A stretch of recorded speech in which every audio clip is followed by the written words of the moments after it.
Mind you, the universe as a whole continues to exist. So our forefathers, the great thinkers of the world, they wanted to arrive at some calculations of time which are far beyond the human years, the human decades, centuries, millennia and all that. That is how they have arrived at Kali Yuga, Dwapara Yuga, Treta Yuga and Krita Yuga. Krita Yuga is the period where everything was alright. Nobody had to be told anything. I would like to recount some of the practices so that you will be fresh in your mind to receive what is said now. In the Krita Yuga, everybody was conscious of himself. Nobody need to be motivated either by fear or by incentives or by competition or any other emotion. They knew very well that we are born here. Until our body falls, we have to be active in our respective field of action. And our actions will have to be wholesome. They have to be effective. There is no place for laziness, stealth, or procrastination, postponement. So this was the time period that we had. Why our Shastras emphasize this? To make you understand that there is a definite potential as well as possibility in you to remain like that. A good, intelligent, sensitive human being does not require any extra motivation or persuasion for doing anything. We are having our food and nourishment to the body. The entire nourishment is converted and transformed into energy. And this energy in the form of cells, as modern science tells us, we have to use these cells in the form of activity, expend the energy generated already. This is a cyclic process going on. We wake up in the morning. After finishing the day, we go to sleep. In sleep as well as in darkness, the destroyed cells are replenished very beautifully and well by the system. When we get up early in the morning, we have another store of energy to be spent in the form of intense activity. And this is going on. Everywhere nature is in a cyclic course. This cycle goes much beyond our calculations and expectations. And we are thinking of a Krita Yuga where everybody had Krita Krityada, fulfillment born out of his life, out of his action, out of pursuing his own duties, tasks and adventures. From there we started declining. In Krita Yuga, the concept about God was everything was pure white, and that is the best color, where all the rays of the light are reflected. Hamsas subarno vaikuntho dharmo yogeshwaro amalaha ishwarah purusho vyaktaha paramatmeti giyate. Just imagine, even in Krita Yuga, they had a clear understanding of what the supreme reality or the supreme Godhood was. They identified it as the Paramatma. Whenever you use the word Paramatma, it's very clear. You are referring to some kind of a presence, an immortal, imperishable presence within your body, animating and activating it. This Paramatma was considered to be the Ishvara. Whenever we say or we use the word Paramatma, you must be very clear. It is referring to something within your body in the form of an imperishable presence. It is this presence, a splendor, which is animating your body as well as activating it. Every concept is made by the mind. Whatever may it be, let it be a value, let it be a destination, let it be a goal. All these are conceptions of the mind. This you should be very clear. Similarly, when we say Ishvara or God, that is also a notion, a concept of the mind. For every concept, our mind is the base, is the ground, is the source. And our mind itself is an expression of the supreme inner presence. So the Paramatma, the conceiving mind substratum, is the supreme presence and reality. This is called Ishvara, the all-controller.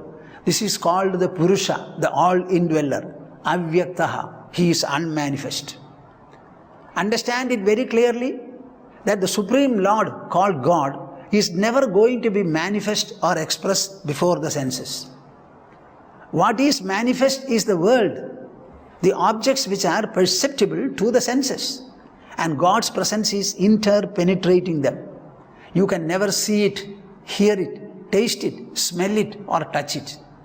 It is beyond the range of the senses, meaning very clearly it is within your body. So, Hamsaha Suparno Vaikuntho. These are the descriptions given. As white as a swan, Suparnaha, with two wings in the form of Dharma and Adharma. Dharmo Yogeshwaro Amalaha. God was described to be immaculate, most pure, referring to the pure mind itself. Yogeshwaraha. He was very clever in bringing about the merger or union. Where is this union? Inner union. Inner union of what?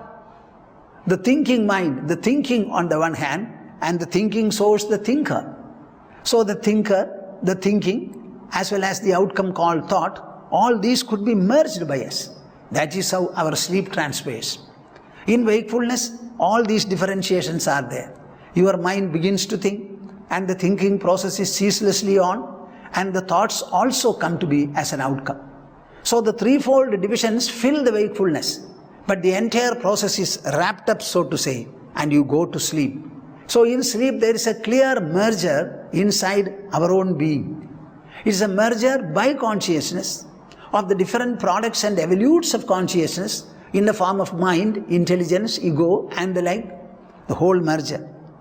Now, Yogeshwaraha means he is very clever in bringing about this yoga, this inner merger. This was the concept. Jiva is the Hamsa. Hamsa means what?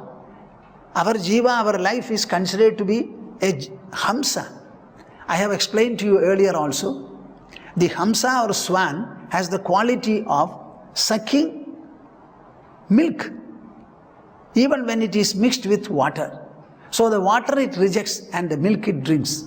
In the same manner, we must be able to extract God from the world, truth from the untruth, the witness from within ourselves, from whatever is witnessed and experienced. This quality is there. The Krita Yuga people were very austere. They were given to inner refinement, and dutifulness was their very nature. They did not have to be told by anybody, do this task well. Be aware of what you are. No such motivation, compulsion, order or persuasion was necessary. They were given to looking into their own within. And inner purity was their attainment they were pinning their minds on. Just imagine, the people were very austere. They were not ostentatious, so to say. They were not looking for external sophistication, but inner sophistication they were looking for. And they found a fulfillment of human life within their own mind, within their own body.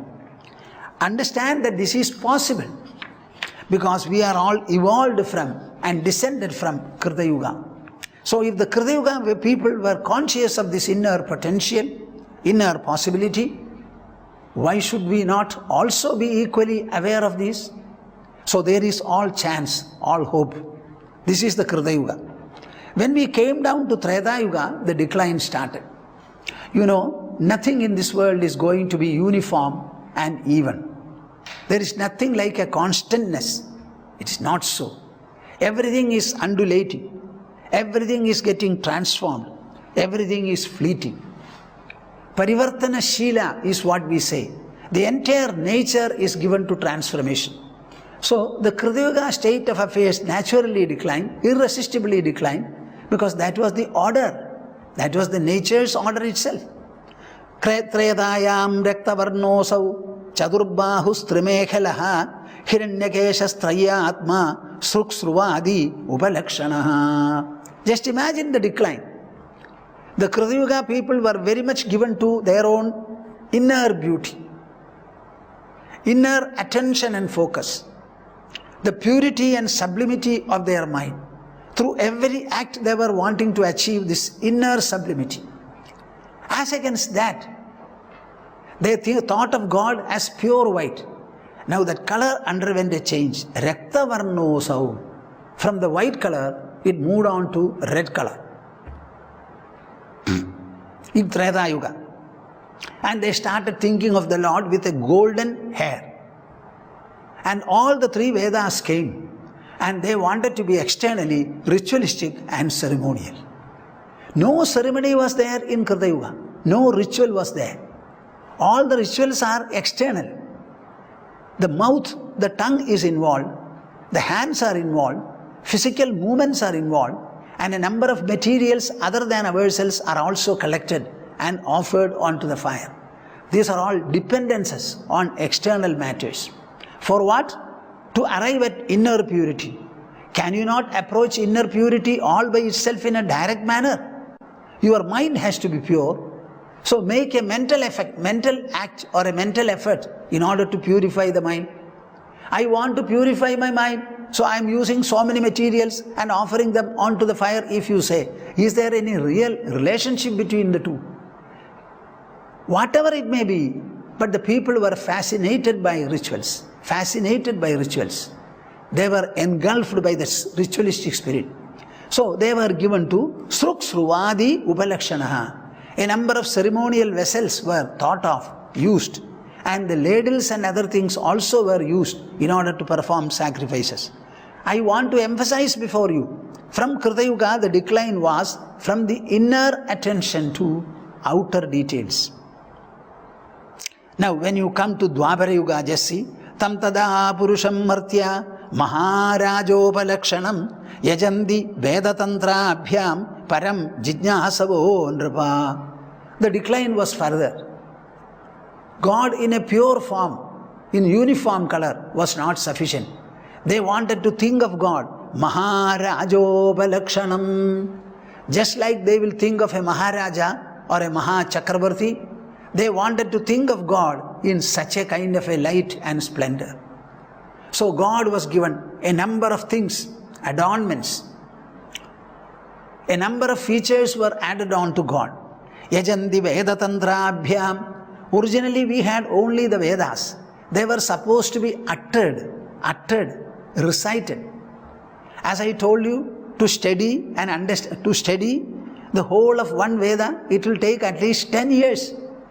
And every day they were studying at least 5 or 6 hours without any book. One man will recite, all the students will sit around or in front and listen to. From the word of mouth, absorbed by the ear, they had to impress their mind and brain with whatever is heard. Though the learning was like this. This was what the Vedas asked us to do. Now from there we are drifting. In Treta Yuga to some extent, in Dwapara Yuga it is still more. Veda Tantra Abhyam. More than the chanting of the Vedic hymns, Tantra was also added. The word Tantra means a number of gesticulations with the hands. With so many mudras, touching here, Nyasa, Anganyasa, Karanyasa, etc. So Veda Tantra Abhyam Param Jijnasavo Nripa Maharajopalakshanam. So this was the decline. From the inner focus, it became outer, and in the outer level, it became decorative, more and more ceremonial, and more material based. Krishna Varnam Tvisha Krishnam Sangopanga Astraparshadam Yajnaihi Sankirtana Prayaihi Yajantihi Sumedhasa. Now we are in Kali Yuga. So all of us, I am talking in Kali Yuga. Srimad Bhagavata was written in Kali Yuga. All my viewers are Kali Yuga. We don't know of any Yuga in the way of historic record other than Kali Yuga.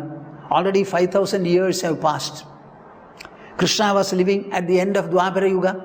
Vedavyasa also was then.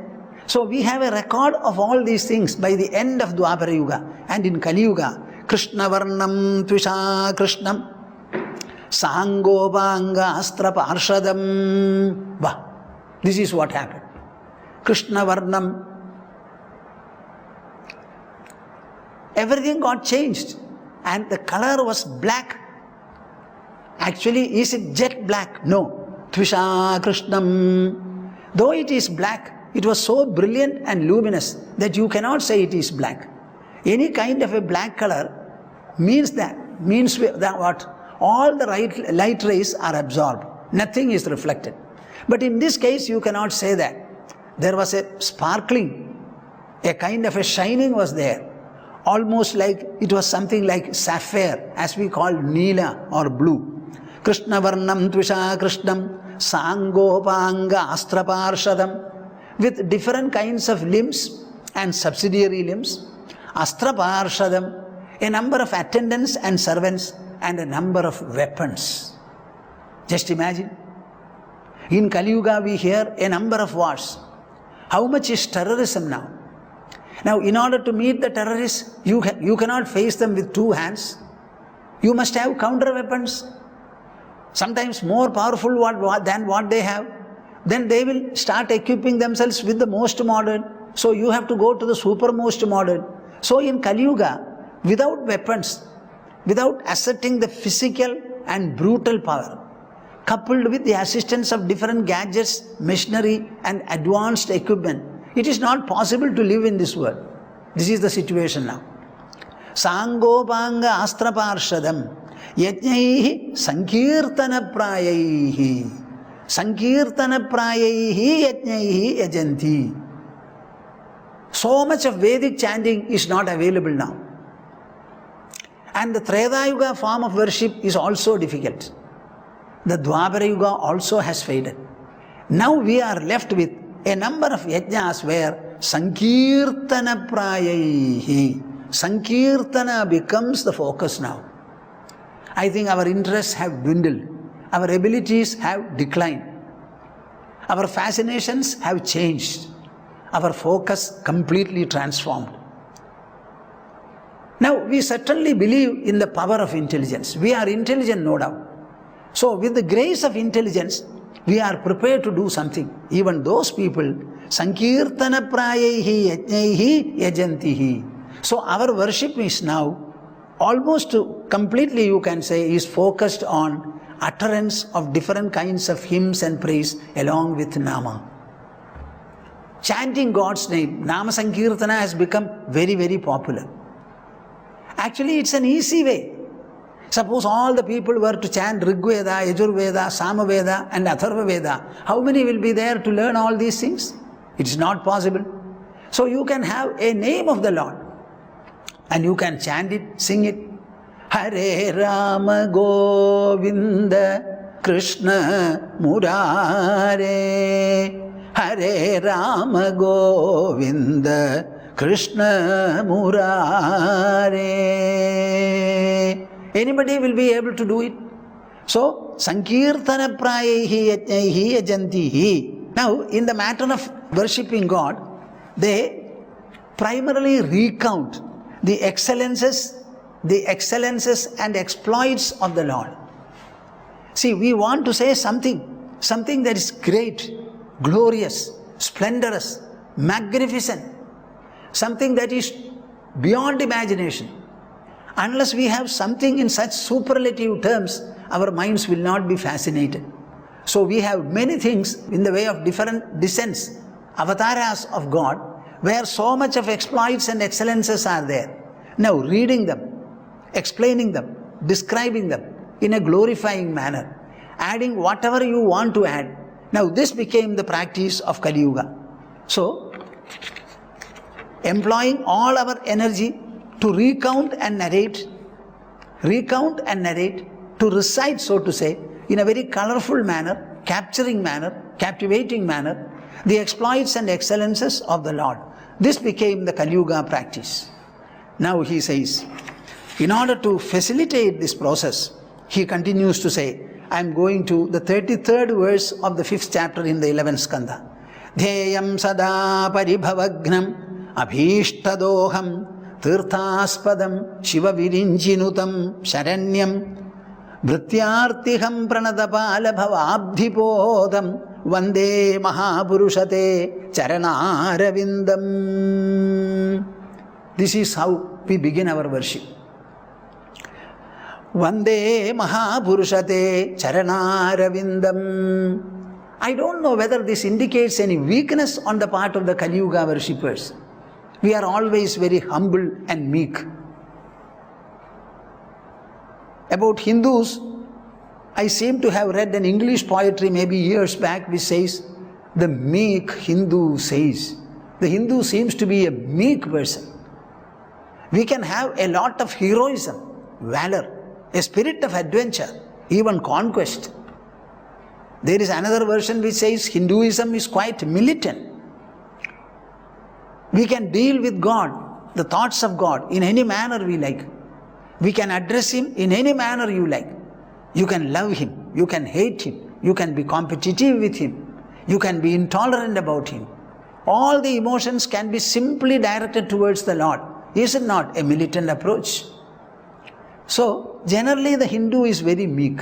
So he always says, Vande Mahapurushate Charanaravindam. Oh Mahapurusha, the Supreme Person, the Supreme Human, your lotus-like feet, a pair of the feet, I prostrate before, I worship. Dhyayam sada paribhavagram abhishtadoham. When we say, we are recounting the excellences and exploits of the Lord, and that itself becomes a way of worship. Yes, it is so. What is the Supreme Lord? Paribhavagnam. Paribhavagnam. He is one who will be able to remove all your humiliations, all kinds of suppression and oppression and depression that you suffer from. Wherever you are dishonored, wherever you are not valued and esteemed, there will always be a sense of guilt and insufficiency. Oh, I am not regarded. Any kind of a paribhava that you have, we are given to sulking. That sulkingness need not be there. All that occasion will be set right by Him. Abhishtadoham. Abhishtadoham. So two adjectives are put here to the Supreme Lord. One is paribhavagram. Another is abhishtadoham. What is meant by paribhavagram? I already said. Whatever feeling of dishonor, insufficiency, incompleteness, lack of esteem, lack of recognition, humiliation, people are ridiculing you. On all these occasions, there is a Supreme Lord who is there to redress your distress. Another is abhishtadoham. Whatever you are aspiring in this world as a human, you will certainly attain it. Look to God. He is one who is going to bestow all your wishes. As long as the mind is eaten up by a wish, you can never rest in peace. So if a devotee has to have fulfillment, all the wishes of his heart will have to be fulfilled. Generally, it may not be all wishes. One wish attains supremacy. Unless that wish is granted and fulfilled, you will never have fulfillment. So if you look to God, God is one who will certainly discern what you are suffering from or what you need. And that particular wish will be fulfilled by Him in a beautiful manner you cannot imagine. My dear viewers, I would like you to listen to this one particular line of this verse. Dhyayam sada, always meditate upon the Supreme Lord. What kind of a Lord? Paribhavagnam abhishtadoham. The remover, the redresser of all distresses of your heart and mind. The second qualification is given, abhishtadoham. Whatever is the yearning of your heart, that will be granted by Him. Tirthaspadam, Shivavirinjinudam Sharanyam. He is the source of all holiness in this world. The moment you start worshipping the Lord, particularly in your heart, you don't have to search and hunt for holy places, pilgrimage and the like. The real pilgrimage is inside your body. It starts from the mind. It progresses through the intelligence and it culminates in your heart. You perceive the indweller in all his splendor within you and you are fulfilled. Nothing more your mind craves for. I think I have told you earlier, may not be all the listeners, those people who were listening to me earlier, they may have heard or they may not have heard. Vivekananda was a great modern, ardent devotee and seeker.